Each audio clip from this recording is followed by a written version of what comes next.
bagamba nti Ntwalibwa mu Kabubbu Primary School. Mu birungi ebingi abazadde bye balondamu okuwa abaana baabwe, nze abange bannonderamu kyakuntwala mu ssomero. Bantwala mu 1980 nga mpezezza emyaka 9. Natwalibwa mu ssomero eriyitibwa Kabubbu. Daddy yali ayagala nnyo kuntwala nga mpezezza emyaka 7, naye amaka gaffe nga bwe gaali ewala n'essomero mayiro nga 3. Abasomesa bamuwa amagezi antwale nga nze juzza emyaka 9 nga mmaze okukakatamu kubanga essomero teryali lya kisulo. Daddy teyalina nsimbi zimala okuntandisa mu ssomero erisulwamu. Bazadde bange bombi bamanya nnyo omugaso gw'okusomesa abaana abalenzi. Bamanya ng'essomero eddungi liyinza okwongera ku magezi g'omuntu amazaale. Kyokka simanyi oba bamanya nga liyinza okumuyamba okwewandiikako ebyaswakaba n'okubiwandiika ku bantu abalala nga nze bwe ntera okukola. Nze lwe nasulirira okugenda ku ssomero nasula seebase olw'essanyu nga neesunga okufuna abalenzi bannange ab'okuzannya nabo. Daddy ye yantwala ku kagaali ke okuntuusa ku ssomero. Omukulu w'essomero twamusanga mu ofiisi ye ng'alinamu n'abaana abalala 3 nga nabo bali ne bakitaabwe. Mu ofiisi natyamu nnyo olw'ebintu ebingi ebyalimu bye nali sirabangako, gamba ogude ogubogola gwali ku mmeeza y'omukulu w'essomero, ekyuma ekiruma empapula, essaawa ennene n'ebirala. Omukulu w'essomero yalina bugalubindi ku maaso bwe yatunuulirangamu kibundaaza. Akaloboozi ke kalinga ak'omukazi, enviiri zaali zimusunsumadde ku mutwe nga yali mukyafu. Etaayi gye yali asibye yali yeeranze ng'olufuvu ate nga nkadde nnyo. Ticha yali mukyafu ono. Essaati ye yali egubye yiyi. Kati Wulira ono kirasi rumu ticha edimansita vanachula ticha. Essaati ye yali egubye ku kitogi ne ku mikono. Bwe yamala okutulamusa, Daddy n'amugamba nti ssebo ndeese omulenzi ono mumuwa amagezi. Omukulu w'essomero yamuddamu nti ffe wano tetufukumula amagezi mu mwana nga bwe tufukumula omwenge mu kita. Omwana tumuyamba buyambi okwongera ku magezi ge amazaale. Bwe yamala okwogera ebyo n'ayita omulenzi omu eyali wabweru n'amugamba nti twala omwana oyo omulenzi oyo mu kibiina awandiikibwe. Daddy yaleka bantwala mu kibiina n'addayo. Nawulira bubi nnyo nga ndaba Daddy andeka mu bantu be nali simanyi. Mu kibiina nasangamu abaana nga 3 nga bakuba emmeeza. Mu bo mwe nawulira eyagamba banne nti akalenzi akalala kaako kazze kokka. Bwe tunaafulumanga nkayisaamu olugaayo kaako kazze. Bye twakola ku olwo lwe bampandiika nze sikyabijjukira. Mu nnaku entono ezaddirira omusomo gwatandika okubumbujja. Ekyasooka okunnyiga ku ssomero y'enjala, anti tebaatuwanga kya misana. Abaana abaabanga n'ensimbi beeguliranga ebinyeebwa, kabalagala, ffene ne basiibirira ebyo. Nze neeriranga ku mmere nga nzizeeyo eka ng'enjala eyagala kunzita busi. Kye nate ku ssomero okusinga enjala bwe buggo. Omwana yenna eyatuukanga ekikeerezi ku ssomero, abasomesa n'abaana bakuyitanga kutuuka leeti. Otuuse leeti ng'akubwa bukubwa. Omusomesa abaana gwe baatuuma Kireku olw'okumusanga mu kkubo n'endeku y'omwenge ate nga mutamiivu wa lubeerera eyasinganga okwagala okutukuba. Ye mu kutukuba alinga atagendereranga kutubonereza lwa kuzza misango wazira okwesanyusa. Omanyi waliwo abantu abawulira essanyu nga balumya bantu bannaabwe oba ebisolo. Kireku ono yasomesanga mu kibiina kya 3. Abaana ab'ekibiina kye yabakubiranga ebintu bingi: okusekera mu kibiina, okulemwa ebikolebwa mu kibiina ng'ebyokubala, okusoma n'okuwandiika ate n'obutasaba ku Sande n'ebirala. Kireku yali mukubi wa bidde. Oluusi yajjanga okusomesanga awunnyanga ekisisiro. Abasomi ffenna twamukyawa ne tumwagaliza ebibi byonna bimutuukeko omusajja oyo. Ekyatulema okutegeera kwe kulabanga twamuwawaabiranga enfunda nnyingi ew'omukulu w'essomero olw'okutukubiranga ebitaliimu naye nga ye tamufaako. Oluusi yatukubanga n'omukulu w'essomero se baamulaba. akitegeera luvannyuma nnyo nga Kireku ono yali mukwano nnyo Nfiira Bulago ya Nedimansito oyo banywanga bombi omwenge mu bbaala gye baayitanga Kijama eyali mu Kalikondo ka kabuga ke bayita Buyonjo. Obutamanya kwe nabutegeerera nga bwakabi, abaana bangi baddukanga mu ssomero ne bagenda mu masomero amalala ng'omukulu w'essomero lyaffe tafaayo kumanya kibagobamu. Ekyawonya essomero okugwira ddala be bakulu b'ebyenjigiriza okukyusa omukulu w'essomero Kireku ne babatwala mu masomero amalala. Babakyusa nze ndi mu kibiina kya kusatu. Mu kusoma nze saagendanga bulungi era ebitabo byange naddala mu kyokubala abasomesa basangamu amagi mangi. Ekyali kigenda okunnemeseza ddala okukumalako eky'omukaaga gy'emikwano ebiri gye nafuna nga nnyingidde mu kyokubiri egyo ye kaye. Yano bakaye abo bakaye abo ne Kirumira abo nabakwana nno olwakabalagala n'ebinyeebwa bye banguliranga ne bampaako nga tuli ku ssomero. Bo ekibiina ekyokubiri baali bakiddamu nga baddamu beetegereze omwaka nga gwa kubiri. Apo bakaye boolaba batandika mpola okunsendasendanga nga baŋŋamba nti Yakobo tuwerekereko tugende tugule kabalagala n'ebinyeebwa ku budduuka wano. Bwe twatuukanga eyo ng'ate bagamba tugende tunoonye emiyembe tulyeko. Essaawa nga bweterinda baalabanga obudde obw'okudda mu kibiina okusoma butuyiseeko nga bagamba nti Yakobo bw'onoddayo mu kibiina oyo Kireku ajja okukuswanyula obuggo n'ennyoko omuyite. Ffe tugenze kunoonya miyembe.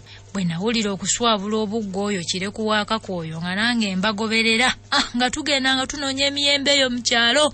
Eyo nno obudde obw'okusoma gye twabumaliranga. Emiyembe bwe twabanga tuginoonyezza mu biseera bya kusoma okw'olweggulo ng'eyo gye tuyitira etweddira ewaka nga tetuzzeeyo ku ssomero. Munnange eyo nno eyayongera okunkyayisa essomero ye mulenzi Ssemakadde oyo n'ekyo Kisemakadde. Eyo Kisemakadde kyali kirenzi nga kirwanyirwanya ate nga kinsinga amaanyi n'obukulu. Lumu nali muyitako mu luggya lw'essomero nga tuwummudde n'afunye eŋŋuumi n'aginsembereza ku nnyindo n'aŋŋamba nti gwe giwunyeko musosola ndagu wunyako. Bwe namusooza n'ankubira ddala ku mutwe eŋŋuumi kasonsomolera. Saalwa ne ŋŋenda muwawaabire w'omukulu w'ekibiina kye. Omusomesa yanziramu nti we tolina mikono lwaki tomukubye naawe mukube. Okuva olwo nga ntandikira ddala kutya Ssemakadde oyo kyo Kisemakadde n'okukyawa essomero n'endikyawa. Ekyankyayisa essomero era be basomesa obutafaayo kukimbuuza mu ngeri ya buzadde oba mu mukwano wadde okukibuuza ddadi oba mami. Bansabulanga buggo bwokka buli lwe bandabangako ku ssomero okutuusa lwe naguba. Embeera ng'ebyobuggo sikyabiwulira nga ne bwe bankuba sikyawulira. Bwe navanga eka ng'abakulu balowooza nti ngenze ku ssomero so nga ngenze kusiiba mu makubo oba mu nsiko nga nzannya abeereyo nga nzannya. Bwe twakwataganangako ne Kayooyo ne Kirumira wange oli ng'obudde bunadda ku bunnaabo. Kati twanoganga emiyembe amapeera ffene ne tubirya embuto ne zibwegera ng'ezandizaala. Sukaali gwe twaliisanga emiyembe emito Kayeye yamubbanga ewaabwe. Sebo oluusi yabbanga laatiri nnamba kitundu kya laatiri yabbanga afukkiro.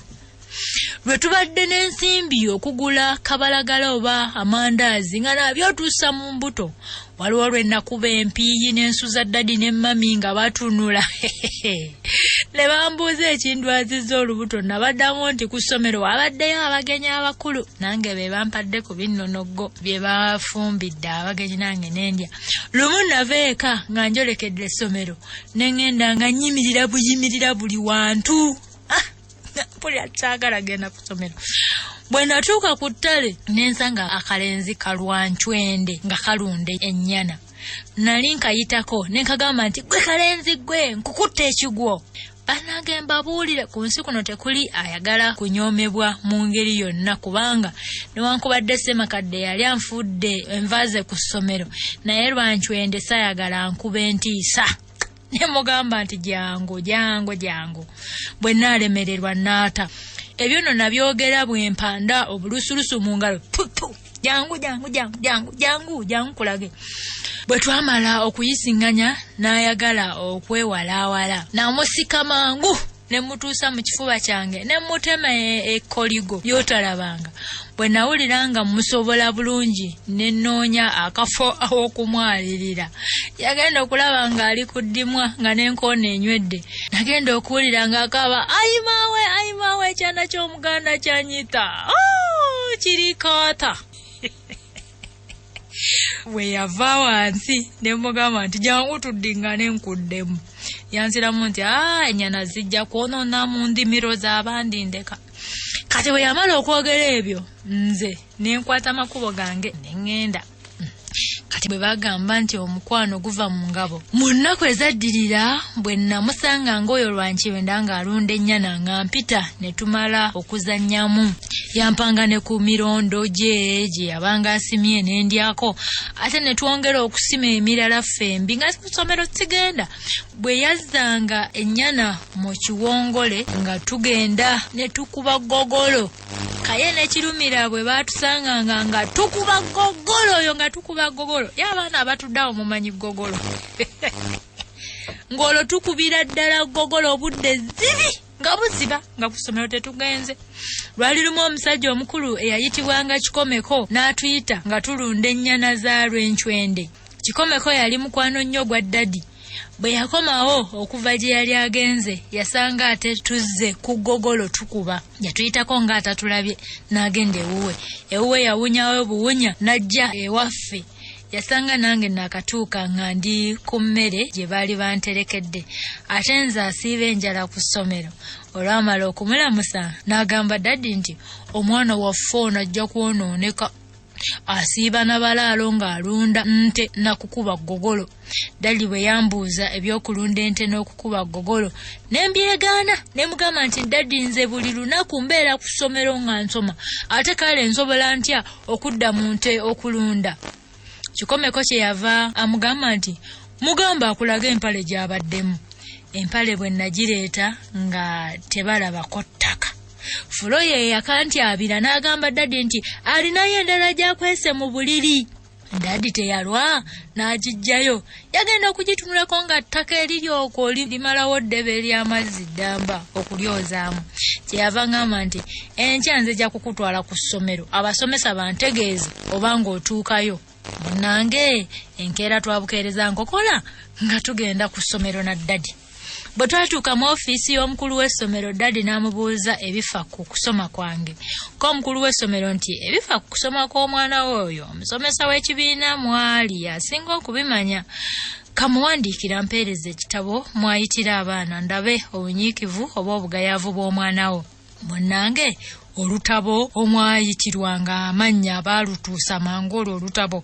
Omukulu w'essomero yagenda okulukeberamu ng'alaba waliwo wiiki nnamba ey'emabega omusomesa w'ekibiina kyange gy'ataatonyeza baana. Naye ng'eyo gye twalimu yo nga ntonyeze era ng'olunaku mwami Kikomeko oyo lwagamba nti nalumala mu kulunda nte nakukuba gogolo nalusoma. Waliwo n'ennaku endala nnyingi ezambalirwa okuba mu kibiina so nga saabangamu nga ndi eyo mu gogolo wange. Ekyo nno kyali kyama kyaffe abasomi naye kyawagirwanga n'obugayavu bw'abasomesa abamu. Abaana baalina omuze gw'okuyitabira bannaabwe abataliiwo. Omusomesa gwe yayitanga nti gundi Samusoni nga baddamu nti present sir.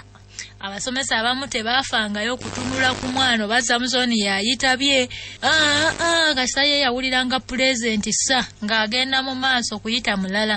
Ekyo nno kyekyanyamba okutonyezebwanga ng'eyasomye ku lunaku olwo. Mukulu Kikomeko yagamba nti saalimu saalusoma nali mu gogolo. Munnange omukulu w'essomero yagamba ddadi nti abasomesa baamutegeeza nti ndi mugayaavu mu kusoma. Kyokka naye ebigambo byamusobera ku olwo. N'akambuwalira Kireku olw'okumala wiiki nnamba nga tayita baana. Yanenya ne ddadi olw'okumutwalira ebigambo by'obulimba so nno nga naye yali asaana okwenenya ennyo olw'okulagajjalira okukebera buli wiiki ebitabo ebiyitirwamu abaana.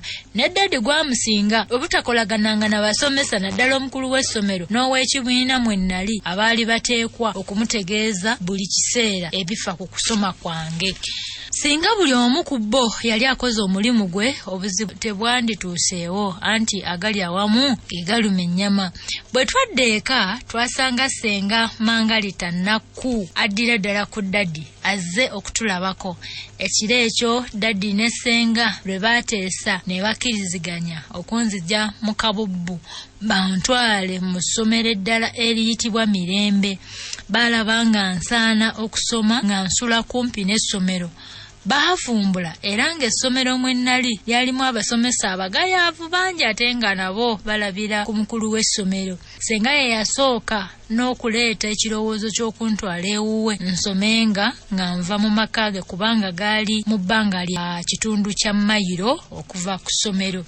Yagamba Daddy nti bw'anaddayo nga byonna bitegeeza bba nga bansabira ekifo mu Mirembe. Omuko yakkiriza mangu okunsuza mu maka ge. Ekifo nakyo nakifuna mangu mu Mirembe Primary School. Omukulu wa Kabubbu Primary School yampa ebbaluwa gye natwalira mukulu munne mu Mirembe Primary School.